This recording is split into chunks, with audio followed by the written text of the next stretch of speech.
పృథ్వీ బాబు, బెనర్జీ మనుషుల నుంచి నా మనవణ్ణి కాపాడావు. నువ్వు చల్లగా ఉండాలి.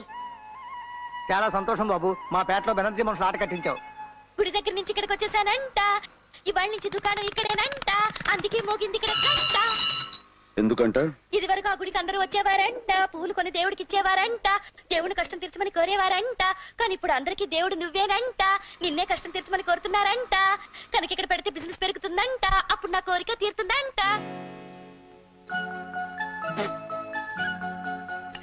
ఏంటది? పువ్వు, బంతి పువ్వు. వద్దనకూడదంట. అమ్మగారి ఫోటో కంట తీసుకెళ్లి పెట్టమంట. ఒరే పక్షిరాముడు, ఈ సీత గోడు ఆ పృథ్వీకి వినిపించరా? వెళ్ళరా. ఏమిటి పాపారా నువ్వు అనేది?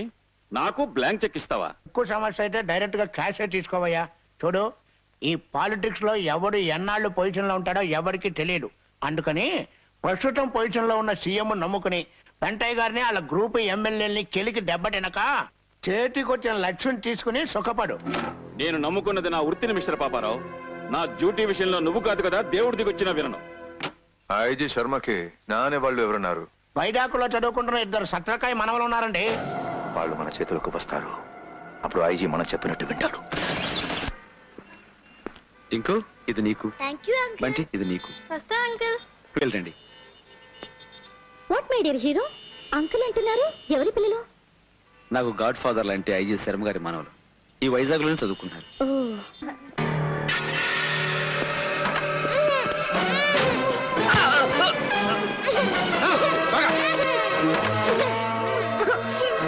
మై గాడ్, పిల్లల్ని ఎవరో కిడ్నాప్ చేస్తారు. Vani, come on.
Thank you mister Vikram.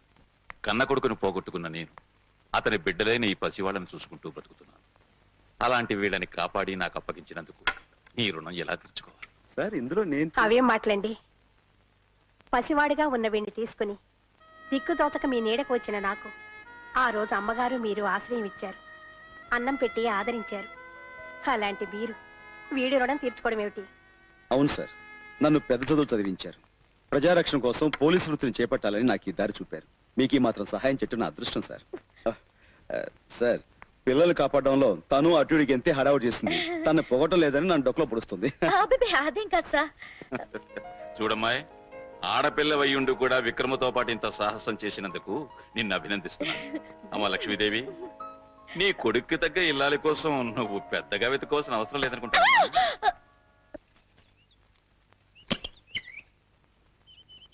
ఏమిటి ఇలా వచ్చావు? మీరు నాకు డాన్స్ నేర్పుతానన్నారుగా, ఇవాళ చాలా మంచి రోజు. అవును సుమి, ఏకాదశి శుక్రవారం, అమృత ఘడియలు. ప్రారంభిద్దాం.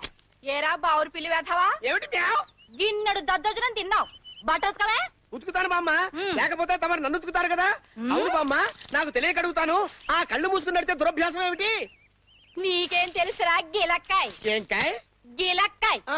కార్తీక మాసంలో ఇలా కళ్ళు మూసుకుని శివనామస్మరణ చేస్తే తిన్నగా కైలాసానికే వెళ్ళిపోతాన్రా. అలాగా? ఆ కళ్ళు మూసుకుని వేసే 4 అడుగులు ఇలా వేసావంటే ఇప్పుడే వెళ్ళిపోతావు కైలాసానికి. ఏమిట్రా కూస్తున్నావు? గొట్టంలో గుండు పెట్టమంటావా? గొట్టంలో గుండు పెట్టమాకమ్మా, కాకులు చచ్చిపోతాయి. అలాగేనమ్మా. జం జం తక్క జం జం జం తక్క జం తక జం తక జం తక తక తక తక తక తక తక తక దీం దిత్తా తక జం తక జం తక జం తక తక తక జం తక జం తక జం తక తక తక జం కుంద తక్కుంద కుంద తక్కుంద కుంద తక్కుంద కుందర కుందర కుందర కుందర.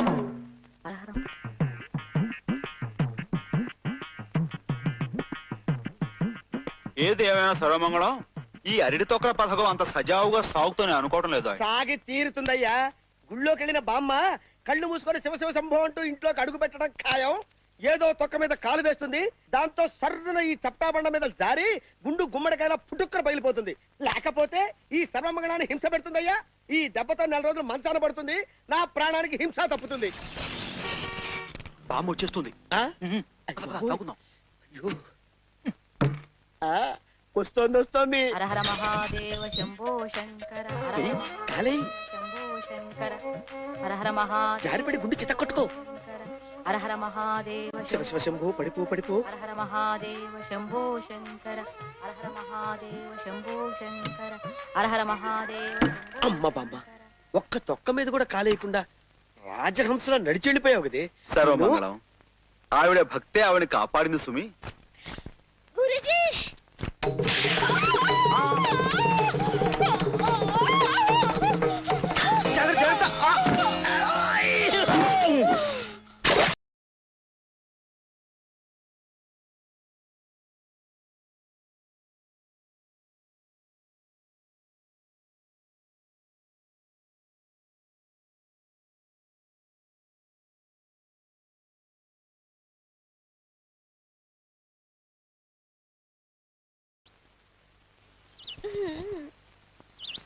అవురా, బాగుంది సుమీ లంక.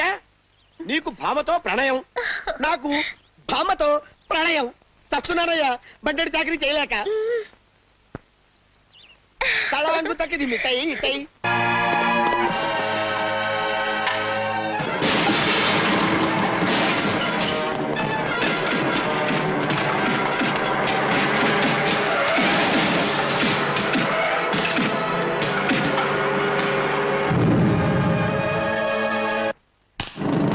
ఏంటిలా వచ్చావు? చిన్న బెనర్జీ గారు పంపించారు. ఒక రాజ్యానికి 2 రాజులు ఉండటం కుదరనట్టే ఒక ఊరికి 2 దాదాలు ఉండటం కుదరదు. అయితే ఇప్పుడేమంటావు?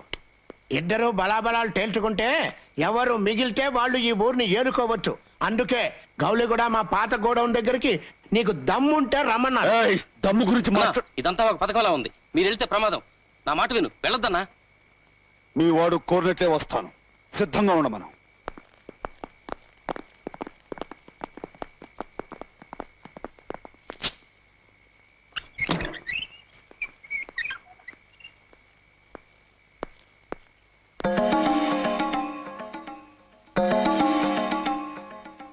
ఏమిటిది?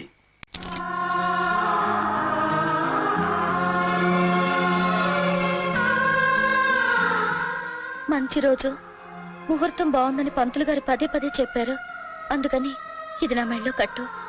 10 కాలాల పాటు క్షేమంగా ఉండేవాడి చేత ఈ తాళి కట్టించుకోవాలి గాని ఏ క్షణాన ప్రాణం పోతుందో తెలియని నాలాంటి వాడి చేత కట్టించుకుంటే ఆ తాళి తొందరగా తెగిపోవచ్చు.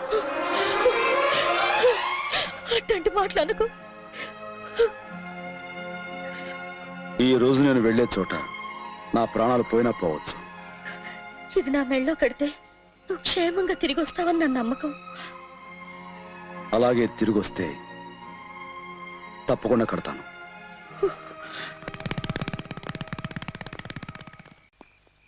ఇస్తానన్నాడా? Very good. కానీ వాడు నేను తెలుసుకుంటా. పిలక ఇంత ధైర్యంగా వస్తున్నాడంటే వాడి ప్రాణాల మీద ఆశ వదులుకున్నాడు అనమాట. అంతేనా? మన పిల్ల కూడా ఒకతన.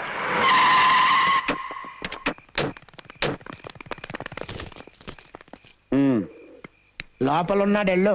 ముందు వాడికి ఆ తర్వాత మీ ఇద్దరికి ఏంటి డబ్బా పగులుద్ది.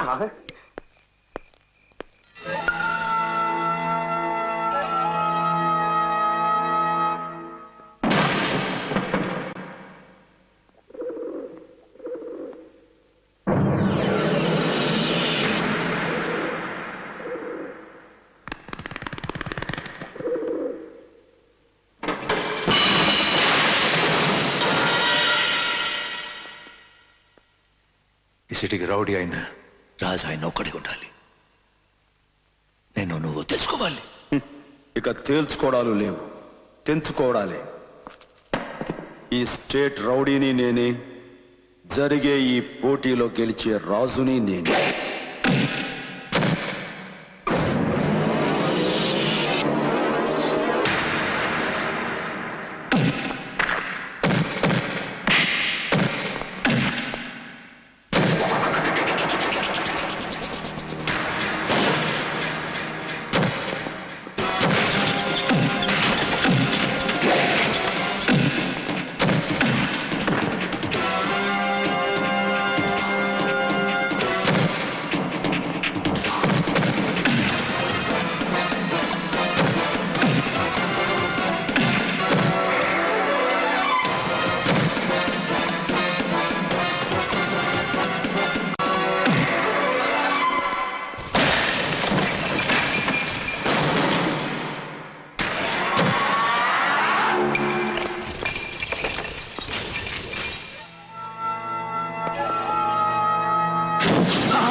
నేను రేపే బయలుదేరి వస్తున్నాను. విక్రమ్, నువ్వు రేపే హైదరాబాద్ బయలుదేరు. అక్కడ నేను క్రైమ్ బ్రాంచ్ లో హైయర్ అఫీషియల్ గా డైరెక్ట్ గా రిక్రూట్ చేస్తున్నాను. ఇవిగో ఆర్డర్స్. ఇలాంటి గొప్ప అవకాశం నాకు ఇచ్చినందుకు థ్యాంక్ యూ సార్. నీకు ఈ అవకాశం ఇవ్వడానికి కారణం ఏమిటో తెలుసా? హైదరాబాద్ సిటీలో కొన్ని రౌడీ గ్యాంగ్స్ అరాచకాల్ని అల్లకల్లోలాల్ని సృష్టిస్తున్నాయి. ఆ దుష్ట శక్తుల ఆటలు అరికట్టడానికి నువ్వు సమర్థుడు అని నా నమ్మకం. మీలాంటి పెద్దల ఆశీస్సులు నాకుంటే నా ప్రాణాలు తెగించాల్సి సరే ఆ బాధ్యత నిర్వర్తిస్తాను సార్.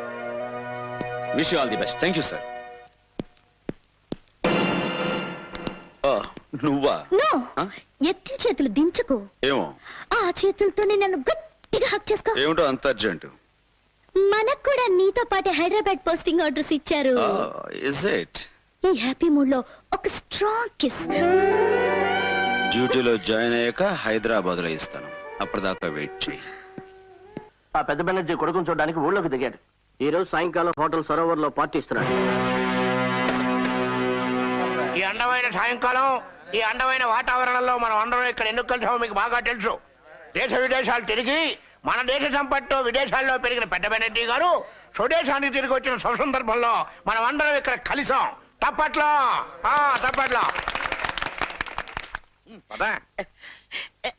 డాడీ, ఇతను లోకల్ ఎమ్మెల్యే మిస్టర్ పెంటయ్య. మరి వీళ్ళంతా ఎవరు? వెంటయ్య వెనకమాల పడి తిరిగే 40 మంది ఎమ్మెల్యేలు. అలీబాబా 40 దొంగలు. డాడీ, వీళ్ళంతా చెప్పినట్టు వింటారు. Is it? కూర్చోండి, లేవండి, కూర్చోండి. ఇండియాలో ఎమ్మెల్యేలు ఇంత కంట్రోల్లో ఉన్నారా? చెప్పింది చెప్పినట్టు కరెక్ట్ గా చేశారు. అబ్బే, కొత్తగా మేమేం చేయలేదండి. అక్కడ అసెంబ్లీలో రోజు చేసేదే ఇక్కడ చేశాం. డాడీ, వీళ్ళ రాజకీయానికి మన రౌడీస్ గాని కలిపామంటే ఆంధ్రాని అరిచేతులు దాచుకోవచ్చు. Very good, very good.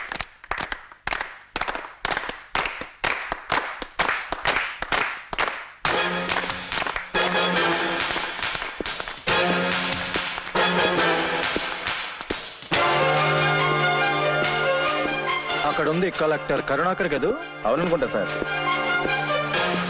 Hello mister Banerjee, welcome to India.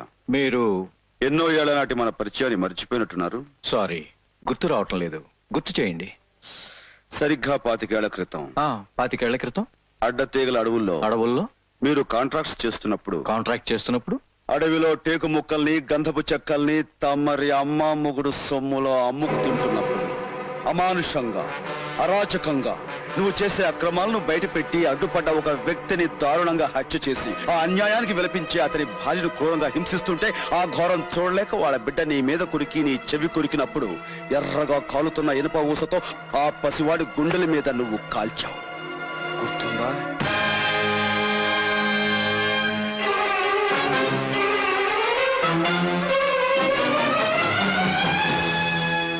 ఇంకా ఆ గాయం మాసిపోలేదు.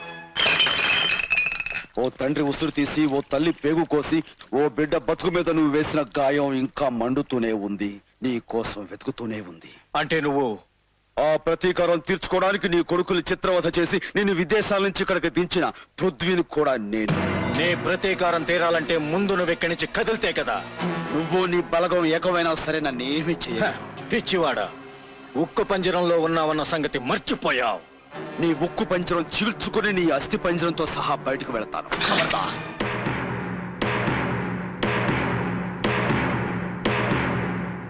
ఏ ఆగిపోయావు? చంపు, చంపు. నువ్వు చంపలేవు, ఎందుకంటే నన్ను కాల్చిన మరుక్షణంలో నువ్వు చస్తావు. ఒక్క బుల్లెట్ నన్ను గాయపరిచే లోపల 10 బుల్లెట్లు నీ శరీరాన్ని తూట్లు చేస్తాయి. నేను మరణం చచ్చిన మనిషినిరా, కానీ నువ్వు డబ్బు మీద వ్యామోహంతో, బిడ్డల మీద ప్రేమతో, చావంటే భయంతో, ప్రాణం మీద తీపితో బతుకుతున్న వీధి కుక్కవి. భయపడకు, నిన్నిప్పుడే చంపను. నువ్వంత సునాయాసంగా సుఖంగా చావటం నాకు ఇష్టం లేదు. బతుకు నీకు నరకం కావాలి, గడిచే ప్రతి రోజు నీకు ప్రాణాంతకం కావాలి, నడిచే ప్రతి క్షణం నీకు యమగండం కావాలి. నిప్పుకి నీళ్ళకి మధ్య పడి సగం కాలిన శవంలా నువ్వు చావుకి బతుక్కి మధ్య నలగలేక కుళ్ళి చావాలి. అందుకే నిన్ను వదిలేస్తున్నాను.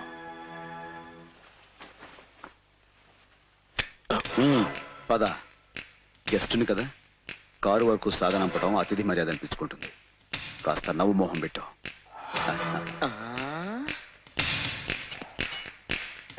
అతిథి మర్యాద. నువ్వు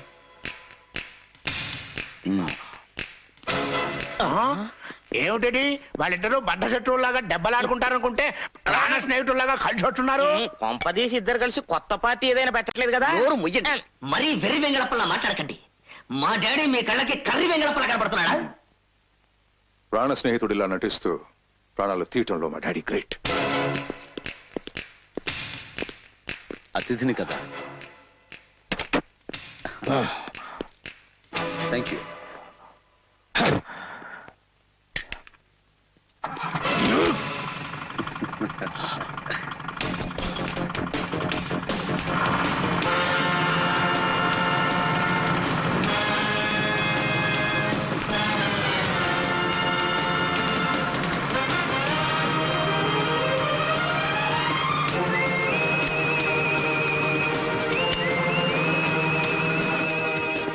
ఎస్ సార్, మీరు నా మీద పెట్టి ఈ బాధ్యతను స్వీకరించి ఈ సిటీలో ఉన్న రౌడీల్ని గూండాల్ని నామరూపాలు లేకుండా చేస్తాను. స్వామి, డాన్స్ పాఠాలు నేర్పడానికి ఈ ఊరు వచ్చి నాగమణి దగ్గర ప్రేమ పాఠాలు నేర్చుకుంటున్నాను. నీ దయ వలన నా కథ సుఖాంతం కావాలి సుమి.